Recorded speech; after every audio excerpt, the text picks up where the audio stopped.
Hey guys, what's up? I'm the one and only Fallen Fett. Welcome to Amigos. Today we're taking a look at Super 7's ultimate line of Transformers Banzai-tron. There's 4 figures in this set.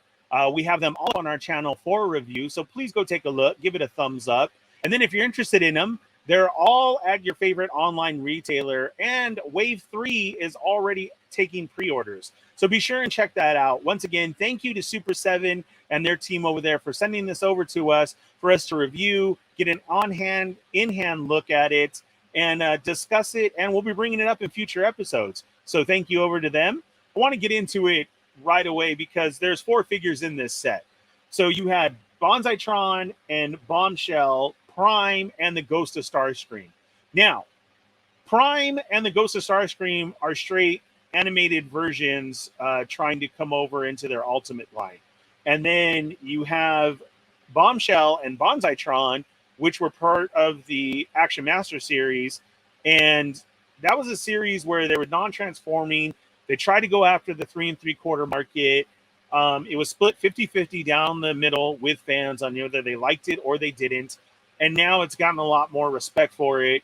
But Super 7 is no one made what we wanted, so we made it ourselves. So putting out these Action Masters was a really cool idea to bring them in because you're just translating a 3 3/4 figure over into their 7-inch line, and it works really well. It's a great look for your other Masterpiece Transformers. They play well. They are limited on articulation, but you're going to get that because of the animated look for the G1 ones. And these Action Master ones, like I said, were just 3.75 that could do the basics. They all come with gimmicks, like whether it would be their partner turned into a weapon or a shield for them. They were little creatures or they looked weird. It was a really cool line. Look it up and you'll see exactly what I'm talking about. But here it is. This is Banzai-tron, and you can see on here he's a very samurai-esque looking figure. That's what they were going for. Now, the funny thing is in all his drawings and depictions, he never looks like that in his robot mode. So they did keep it that way on this. I don't know if that was a little nod to it or not, but you can see the embossed green, very nice. On here, we got Decepticon with their faction symbol. Speaking of, there's the nice green emboss. It's a beautiful green. And Banzai-tron down the side. Now, like I said, you got your Transformers logo from Action Masters right there. The purple, white, and the light green. They kept it aesthetic to that. There's the more of the light purple. And then for your tech spec cards, they actually turn them into power plans. So let's take a look at Banzai-tron's power plan. As you can see in that photo right there, he looks very samurai, right? That's what I'm saying. All the drawings and everything depicted him. But when you brought it over into figure form, it changed. Now, Banzai-tron, this was his first iteration in this. He came from nowhere, and they just threw him in the line. He did show up in an IDW comic later on, and he's basically the director of the Decepticon Secret Service. He did missions like that.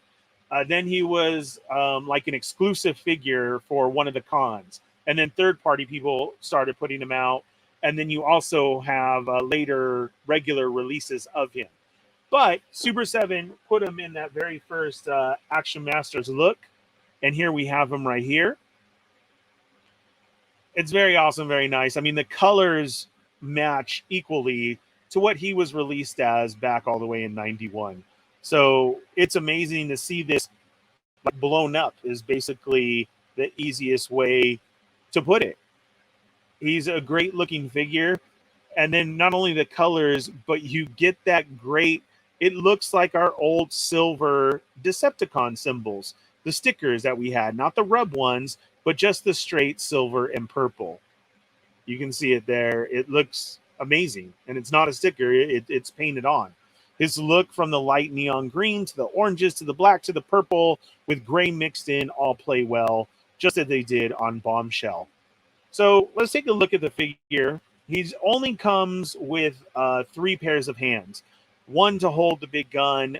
You have this pointy 2-finger one, the 2 fists, and then another holding hand. That's what he came with. Then his accessory for his gimmick was razor sharp. Now, be careful because I almost broke mine. And because, let me tell you why. Razor Sharp, when he came in, was this popped out, and instead of being a shield like on Bombshell, this was a weapon. This was a gun that he held. It would press a button, it would flip over. Here it was. His then blaster with a sword on it, as you can see, of course, would then plug into the front, and it was so heavy, his arm went down. Well, I thought this was on a swivel. It's not. It's all one piece. And then the claws on the side, they actually moved and would flip over to the top. These would come off, these claw-looking things here. They would peg into these holes. I kind of thought you could do that. I was wrong. My bad. It's just a one-piece made, but I almost broke mine because I was trying to turn and rip it. So that's what it looks like, because then he would hold here. There's the weapon. You plug everything in, right, because it would flip up. And that's it. So there's Razor Sharp. That was his gimmick that he came with. It's cool to set on the side, plug it in right there. But let's take a look at the figure and the articulation that we get. Now, because of the design of this figure, it is limited because of these shoulder pauldrons right here that are on him down to the arms. So it blocks right there. Do you see that? That's all you're getting. Now you can move him up and around and get here this way, like that. 360, of course. It does have a bicep swivel, but you need to pinch it with your fingers, and then you can turn it inside, because this isn't molded to it. It seems to be connected at the top there. So you can turn it like that. He does go 90, okay? And then you bring it back down, and you can twist all the way around. You have the articulation to get him in some poses here, but it is block. You need to be creative with it.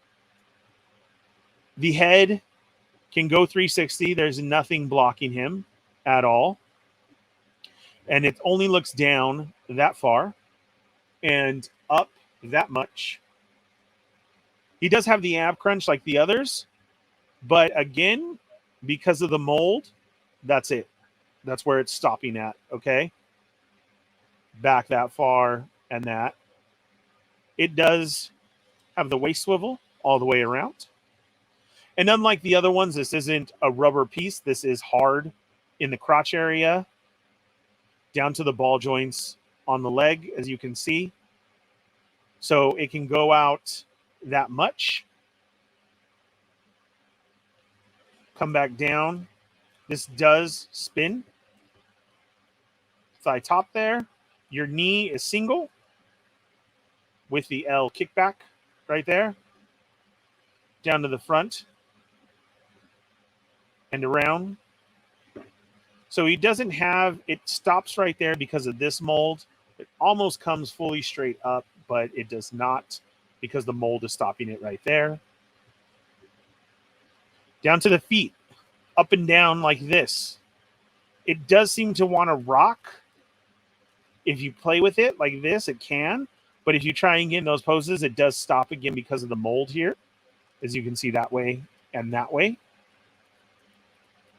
Now, unlike Bombshell, where he had the very rubbery feet, this is very hard. And I would take that too, because he is kind of top heavy in this chest area as it wraps around.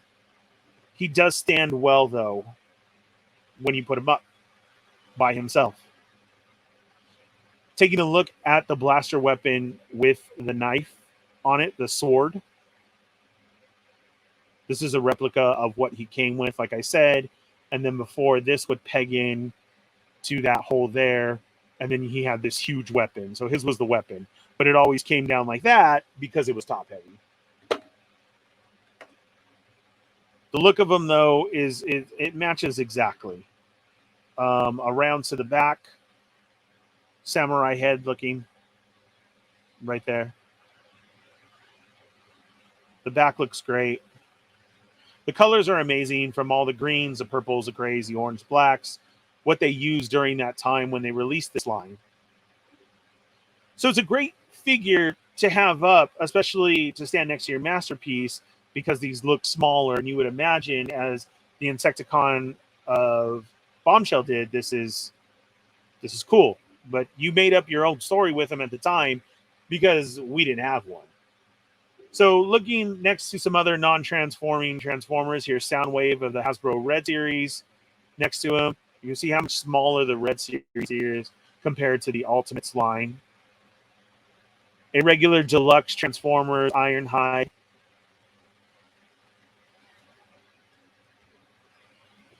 And then, as I was saying, we can throw them with a counterpart of a masterpiece, and they look well together. Let's go with somebody else who has that purple thrown in. We can throw up Skywarp.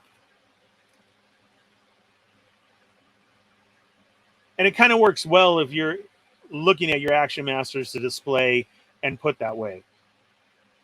So this is, I mean, how I'm going to display them. You bring in Bombshell here.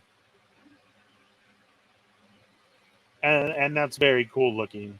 They're both at the same here, which match, although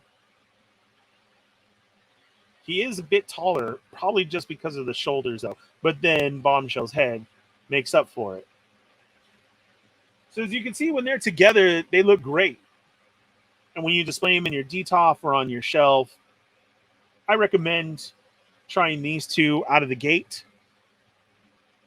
Let's see, what is he? He's at a 7? Right at a 7 perfectly. You can see it right there.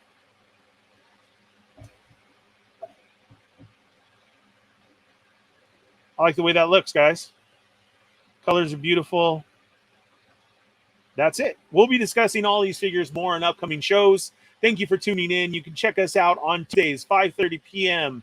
with Chat Migos Assemble for Toy News, and Thursday nights at 8:15 p.m. Pacific Standard Time with They're Not Dolls, where the whole crew gets together for shenanigans and hilarity. Please check us out. If you enjoyed this, hit that thumbs up. Don't forget to subscribe, and we'll see you on the next video. Peace.